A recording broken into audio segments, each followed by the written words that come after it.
Hi, welcome to my doll customizing journey. My name is Josephine and these are my creatures.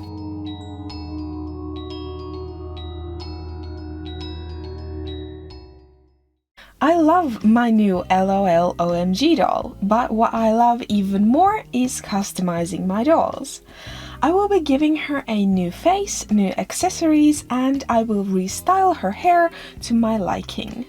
To watch me unbox her for the first time and to see my brand new studio space, you can click and watch this video on the upper right corner. I use 100% acetone to wipe off her factory paint. I will be leaving her lip color on because I quite like it. These dolls have very strongly molded eyes, so a Q-tip is handy when removing the paint.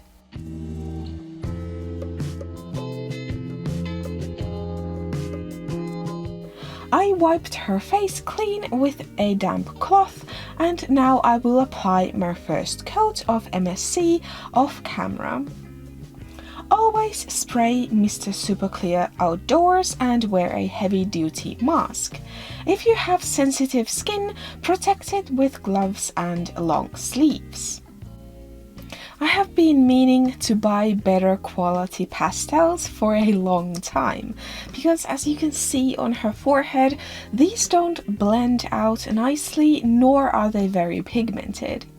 I ended up erasing most of the contour on her face because it was just not blending like I wanted.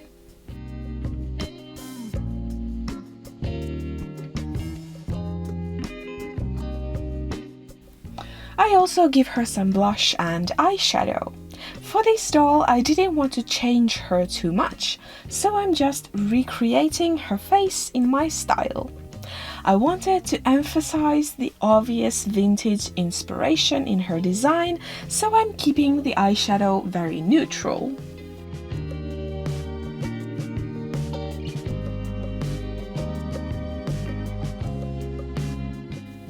These dolls have very fun big eyes, but they are a literal circle, so I'm changing the eye shape a bit by drawing the eye whites more straight across at the top. The molded details will become her eyelid wrinkles later on.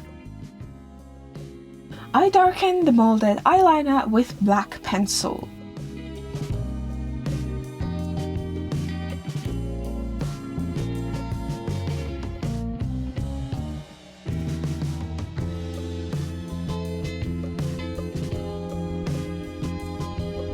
Detail this part with a darker pink later.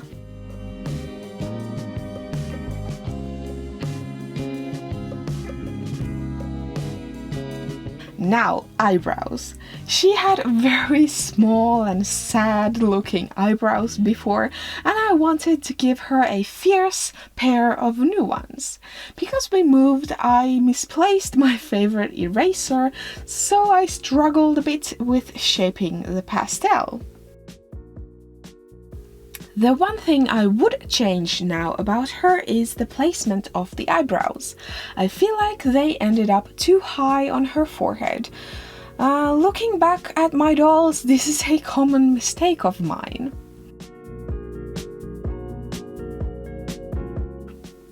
I wanted to keep her original blue eyes, but add a lot more detail to them. And oh boy, let me tell you how much fun drawing these eyes were. You have so much more space to add details. Oh, I love it.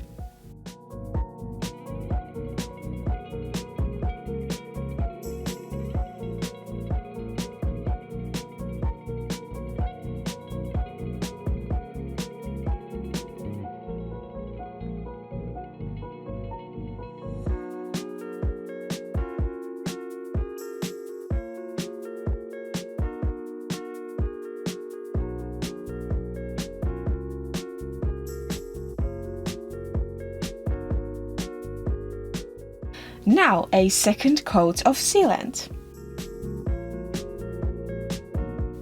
I added tiny hairs to her eyebrows using 3 different brown colors. I think I used 1910 red oxide, 1920 madder brown, 1930 dark chocolate. A nice trick that I have picked up is to form a V shape with your pencil strokes at the end of the brow. So you want to start at the middle and draw the hairs upwards, and then when you get to the arch of the brow, turn your strokes going downwards to a single point from both sides. This creates a really nice semi-realistic look, because if you look at your brow hairs, this is how they grow. I move on to her irises. First, I create a darker outer circle and then focus on creating a nice gradient. For the eyes, I used 1210 dark aquamarine, 0810 lagoon, 0820 peacock blue from Derwent Inktense line, and sea green, blue, light blue and ultramarine from Derwent Academy line.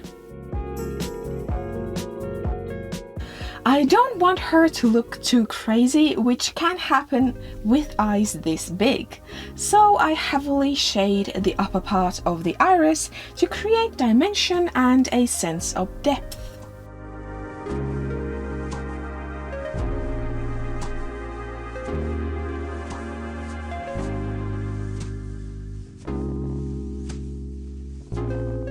Highlighted her cupid's bow and added Pearl X powders in Brilliant Gold, Interference Gold and Macro Pearl to give her a magical sparkle. I would highly recommend getting these pigments. They are so fun to use and the effect is gorgeous. Third coat of sealant.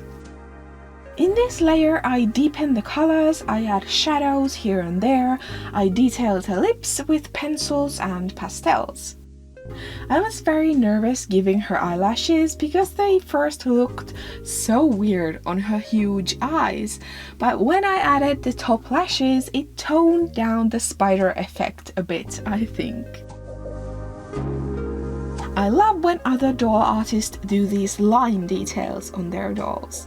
I've never been able to pull it off, but I thought I'd try it out once again on her because I have so much more real estate. What do you think? Do you like this detail? Eye shines are pretty simple this time. Later on I add rhinestone to the big one to make the eyes sparkle and shine even more. Now it's the final layer of sealant. Here she is with her new face. So let's style her hair. While I was boiling water for her hair, I whipped up a blueberry smoothie for myself. Honestly, it's so good and it has only 3 ingredients. I will leave the recipe in my subscription box for you guys. I was torn when it came to her bangs. Should I keep them or change them? In the end, I decided to change it. While I was playing with the hair, I had this idea of rolling it under itself to make it look more like a vintage hairstyle and not a cultural appropriation afro bang. I do have to say, this is my favorite part about her. I think the hair looks so much more vintage inspired now. I also reshaped the ends of her braids. I asked you guys on Instagram how to repaint her and MS_sweetleaf commented, "Getting serious Rosie the Riveter vibes from her." And I totally agree with her.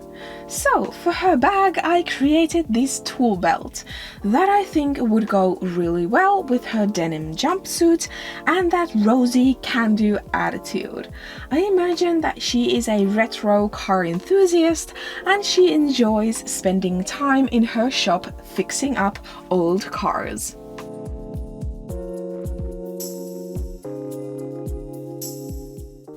I want her shoes to match her bag, but I really like the design of the factory shoes, so I'm using them to create a pattern that I transfer to my fabrics.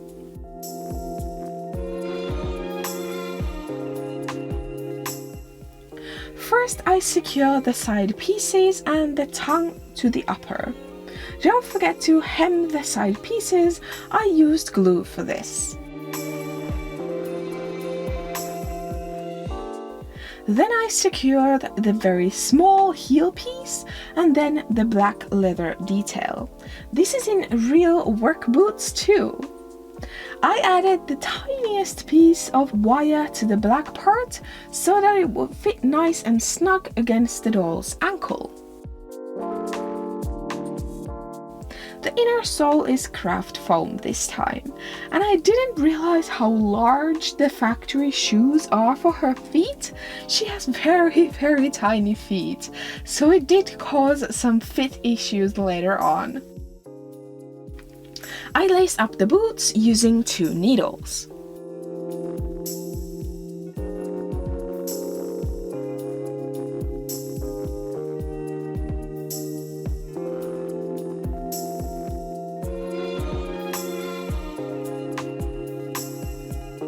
For the heel, I first planned out on cutting the heel from the factory shoes, but decided that that would look too messy. I ended up using polymer clay because I'm out of Magic Sculpt and need to order more.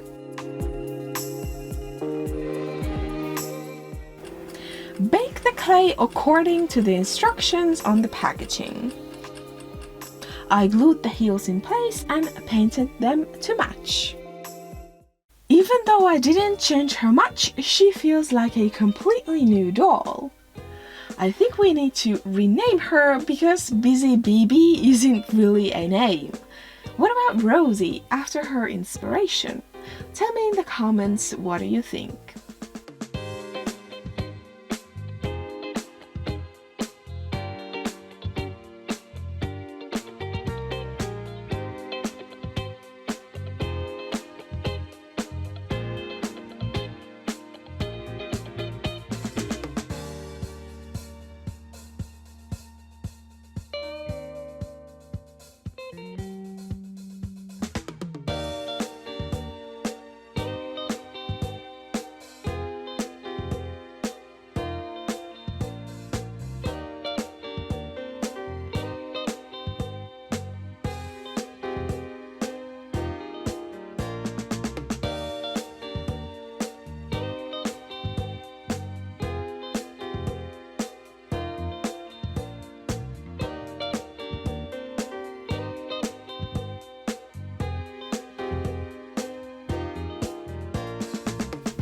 Thank you guys so much for watching. Subscribe if you haven't yet done that and hit the bell while you're at it.